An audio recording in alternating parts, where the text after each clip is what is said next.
అరాచకానికి ఒక హద్దు పద్దు ఉంటుంది, ఊచకొతకు కూడా ఒక శాచ్యురేషన్ పాయింట్ ఉంటుంది. కానీ ఏమాత్రం దయాదాక్షిణ్యాలు లేని ఈ ర్యాంపేజీ ఏంట్రా బాబు అంటూ ఆశ్చర్యచకితులవుతున్నారు మూవీ బఫ్స్. వారి ఈ ఆశ్చర్యానికి కారణం గేమ్ చేంజర్ డే 3 మరియు Daaku Maharaaj day 1 book my show status వివరాల కంపారిజన్. ఈ రోజు మధ్యాహ్నం 1 గంట నుండి 2 గంటల మధ్య డాకు మహారాజ్కు సోల్డ్ అవుట్ అయిన టికెట్స్ వివరాలు చూడండి. 19.96K. బాలకృష్ణ గారి సినిమా మొదటి రోజుకు సంబంధించి ఇది గుడ్ నంబర్. ఇప్పుడు గేమ్ చేంజర్కి సంబంధించిన వివరాలు పరిశీలిద్దాం. మధ్యాహ్నం 1 గంట నుండి 2 గంటల మధ్యలో 19.4K టికెట్స్ సోల్డ్ అవుట్ అయ్యాయి. అంటే సింపుల్గా చెప్పాలంటే Game Changer day 3 is equal to Daaku Maharaaj day 1 అన్నమాట.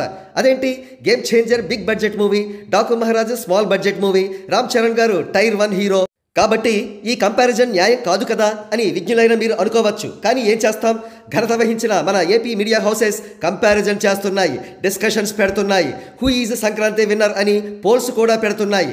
మరి ఆ మీడియా హౌసెస్ అంత సరదా పడుతున్నప్పుడు వారి సరదా తీర్చడంలో సంపూర్ణమైన న్యాయం కూడా ఉంది కదా, అందుకే ఈ కంపారిజన్. ఇకపోతే బుక్ మై షోలో సోల్డ్ అవుట్ అయిన టికెట్స్ సంఖ్య ఆధారంగా గేమ్ చేంజర్ ఓరమాస్ ర్యాంపేజ్ కొనసాగుతోంది. గత 24 గంటల్లో 3,16,000 టికెట్స్ సోల్డ్ అవుట్ అయ్యాయి. మరో ప్రక్క గేమ్ చేంజర్ చిత్రం నార్త్ ఇండియాలోను తమిళనాడులోనూ కూడా రాక్ స్టడీ కలెక్షన్స్తో దూసుకుపోతోంది. Game changer Hindi first day 8,64,00,000, day 2 8,43,00,000 వసూలు చేసి టోటల్గా 17,07,00,000 నెట్ వసూలు చేసింది.